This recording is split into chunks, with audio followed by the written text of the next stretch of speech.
Bonjour, c'est Florent de Pia Production.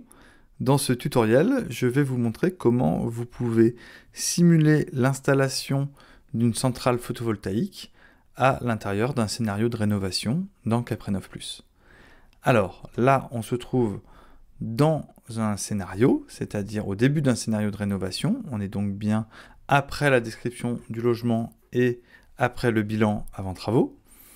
Et donc, dans cet exemple, on ne va pas intervenir sur l'enveloppe du bâtiment, ni la ventilation, ni les équipements de chauffage, mais bel et bien sur la production d'électricité. Donc c'est dans cette dernière partie, à côté de l'éclairage en fait et de l'appareil électrique, vous allez retrouver la production photovoltaïque. Alors comme on l'a vu dans le tutoriel qui décrit comment vous pouvez renseigner une centrale photovoltaïque existante, là, on se base aussi sur le moteur de calcul 3CL 2021, qui présente donc des gains relativement faibles au niveau de l'économie d'énergie primaire. On va pouvoir cependant aller un peu plus loin avec CapRénov dans la partie économique, mais en tout cas sur la partie économie sur l'étiquette énergie, ne vous attendez pas à faire des bons spectaculaires grâce au solaire photovoltaïque. Donc, on va ajouter une installation et vous allez pouvoir choisir le type d'installation, sachant que ce choix aura uniquement des conséquences sur la partie économique et pas sur la partie énergie primaire. Donc là, pour l'exemple, je vais laisser ce qui est indiqué ici, autoconsommation avec vente de surplus. On va donc pouvoir choisir l'orientation des panneaux photovoltaïques. Dans mon cas, ce sera au sud-est. Et puis la pente de toit, en tout cas la pente des panneaux, aussi sélectionnable. Une fois que vous avez renseigné ça, on va pouvoir rentrer le type de pose qui lui ne va pas jouer sur le calcul là non plus des économies d'énergie générées, mais plutôt sur la partie coût de l'installation et les éventuelles aides éligibles, puisque CapRénov inclut le calcul des aides financières éventuelles si elles existent, des aides locales notamment, qui peuvent exister, et donc ces aides ont souvent besoin de ce critère. Là, on va dire dans notre cas qu'il s'agit d'une intégration.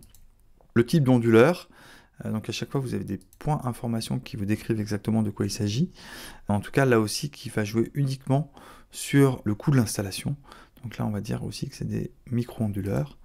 À la fin, la puissance est très simple en fait à renseigner. Il suffit de rentrer donc le nombre de kilowatts crête. Là, on va dire qu'on est sur un kit 3 kg. Donc 3 kilowatts crête. Et la surface de panneau associée, en l'occurrence dans mon cas c'était 14 mètres carrés. On voit que quand vous renseignez une puissance, on vous donne une estimation courante pour avoir l'ordre de grandeur de ce qui est couramment constaté pour ce genre de puissance. Et à l'inverse, quand vous rentrez uniquement une surface, vous avez l'équivalent en puissance. Au niveau de la puissance crête, là aussi vous avez une explication, en tout cas CapRénov ne vous aide pas à dimensionner une installation à proprement parler. Il est rappelé aussi que la puissance crête de l'installation n'est pas utilisée pour le calcul énergétique, puisque c'est seulement la surface des panneaux qui est utilisée pour définir la production d'électricité.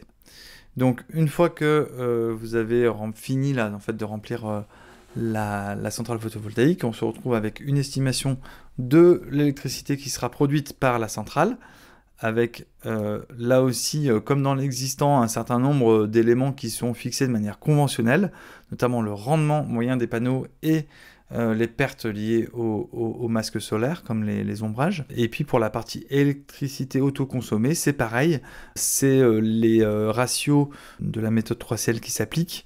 On peut imaginer que dans une future version, on vous proposera, pour les plus techniques d'entre vous, de venir modifier ces paramètres. En tout cas, pour l'instant, on reste uniquement dans une approche conventionnelle, ce qui va nous donner donc ici un petit 3% dans notre exemple d'économie d'énergie primaire, mais une estimation, un gain de 280 € par an.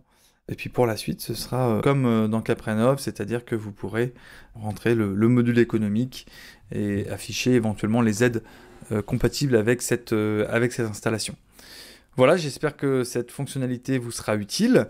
Nous espérons pouvoir faire évoluer cette fonctionnalité dans les futures versions, puisque c'est vrai que vous avez été nombreux à nous demander cette évolution. En tout cas, vous pouvez donc prendre en compte l'installation d'une centrale photovoltaïque dans Caprenov. On a aussi paramétré les coûts des solutions à travers cette fonctionnalité, mais vous pouvez, comme d'habitude, venir les modifier. Bonne journée, à bientôt, au revoir.